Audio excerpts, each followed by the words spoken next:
Joining me now from New York is Vanya Andre. She is the editor-in-chief of the Haitian Times. Also with us from New York is journalist and author Jonathan Katz. He's a former Associated Press correspondent and was based in Haiti when the earthquake hit. And he's written extensively about it since. Welcome to both of you to the show. Jonathan, let me start with you. Billions of dollars spent on recovery and aid to Haiti in the aftermath of that earthquake. What's happened to all that money?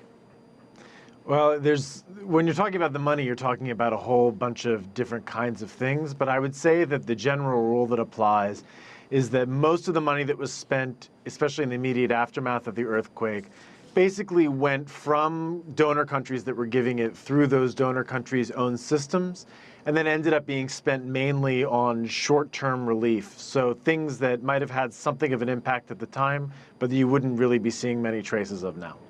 Vanya, let's take a look at what the New York Times said about Haiti in January of this year. In an editorial, the newspaper said, 4 years after the earthquake, Haiti is a largely forgotten country.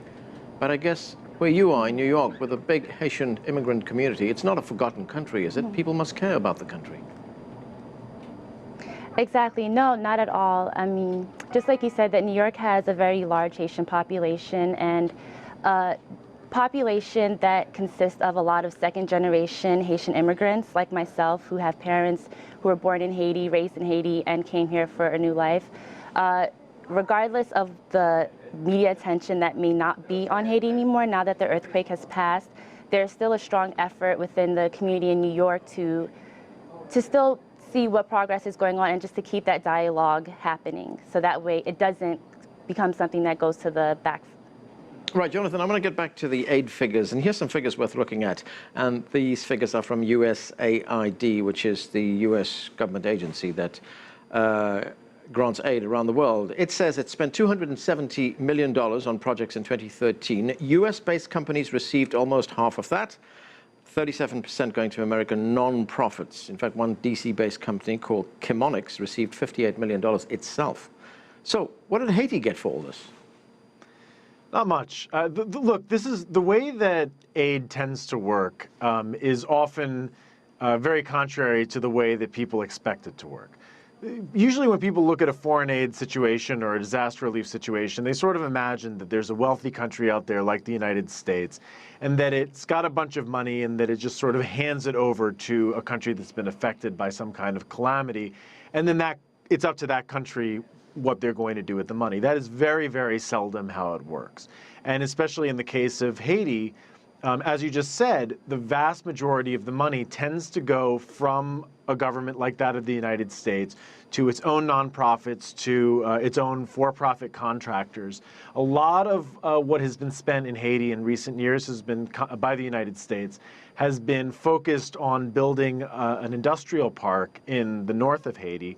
Industrial park may actually be a little too fancy a term. What it really is sort of a complex of warehouses that are meant to house garment factories, sweatshops, low-wage operations that can assemble clothing and cheaply and export it to the United States. From the outside, it can be very difficult to understand why they made that decision, because what they built, this industrial park, is far outside of the earthquake zone, and a lot of people who are going to be working in it aren't people who were affected directly by the earthquake in the first place. It's a complicated situation, but that's one of the few tangible things that you can really put your hands on to say this is something that this money has produced. All right, Jonathan, that industrial park that you referred to, that's the Caracol Park. It was built at the time as one of the projects that was going to create, a number of jobs in Haiti, 60,000 jobs, we were told. I mean, has it been that successful? No. First of all, the number of jobs that it's created have been very small compared to what the ultimate goal was. It's only been a couple of thousand, whereas they were talking about tens of thousands. But I think that when you're looking at the garment industry, which really was and has continued to be the centerpiece of the U.S. vision, especially for Haiti's reconstruction after the earthquake. And by the way, this is an idea that existed long before the earthquake, and there were efforts to ramp the assembly sector back up even before the disaster struck. I think you can look at it critically and ask some hard questions about what these kinds of jobs are really supposed to produce. And one of the short criticisms of the garment industry in general is that the wages that it pays are extremely low. That's really the point. The point is to have people doing jobs that could be done other places, but doing them more cheaply. And one of the problems is that even as you see wages eventually rise, if an industry is able to get implemented and grow over time, what generally ends up happening is once a garment operation starts paying people enough money to actually live, to actually feed their children, to actually start building these better lives, it tends to move on because there's always somewhere in the world that it can find people who are willing to work for less money. Right, Vanya, when you talk to the Haitian diaspora, all those immigrants and other people who, like yourself, were born in the United States but are of Haitian origin, what are you hearing about what are the priorities for people in Haiti who were affected by the earthquake? I mean, what do they want? Well, it really comes down to two groups of people. You have the people who were immediately affected by the earthquake, who want to see some type of immediate relief as far as housing, access to increased jobs, availability of food. But then you also have another segment of the population who looks at it more long-term as a vision. And they understand that part of this aid money not only went through alleviating some of these direct needs, but also towards long-term infrastructure projects for Haiti that would in turn maybe in 50 years or so create these jobs that would give this large population of poor people who really suffered from the earthquake opportunities to advance, even if it's not something that would benefit them in the immediate future. So it's really segmented in the diaspora. You have one side who's really all for the USAID giving contracts that help with infrastructure projects with Haiti, and then you also have the other side who wants to see something that's a little bit more tangible, something that's a little bit more immediate, where they know that this money is going to go help a specific family tomorrow. And that's the conversations that are happening right now.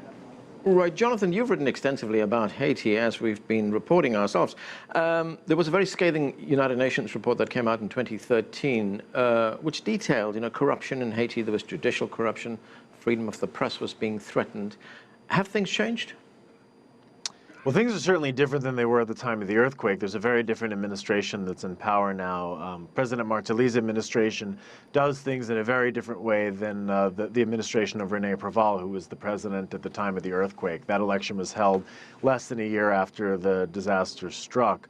But there's one thing that I would caution in some of these conversations about corruption, and it is real. There is corruption in Haiti. There are serious problems in Haiti regarding the rule of law, respect for human rights, and in some ways those concerns have grown even more in the last couple of years under the current administration.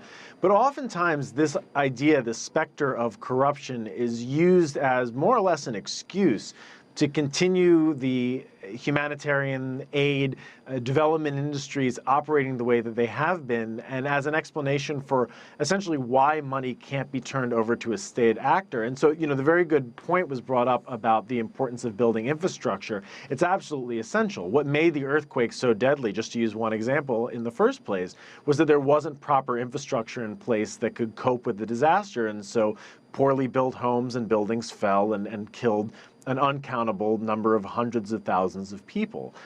But the thing is that when you look at that kind of infrastructure, in order to do the building, to do the maintenance, to have the oversight to make sure that construction codes are in place and being followed, to make sure that roads are maintained, to make sure that the fire department has fuel for their trucks and is properly trained, that there are rescuers on hand, the list goes on and on and on. Really, the only entity that is capable of doing that in any country is that country's government. And we're talking about at all levels, both at a central level of the national government and also for local municipalities and in between. And so you have to be very careful with this conversation about corruption, understanding what the exact forms of corruption are, and then which ways in which this current aid regime that is meant to avoid corruption by moving money around governments instead of through it actually can contribute in the long term to that corruption itself, and then, of course, leave a situation where those kinds of infrastructure projects and other long-term needs aren't addressed because there's nobody there who's competent to address them. Right, Vanya, we just have a little time left, and Jonathan makes a great point there. Very little of the actual aid money has been given to actual Haitians on the ground there in Haiti. Mm-hmm.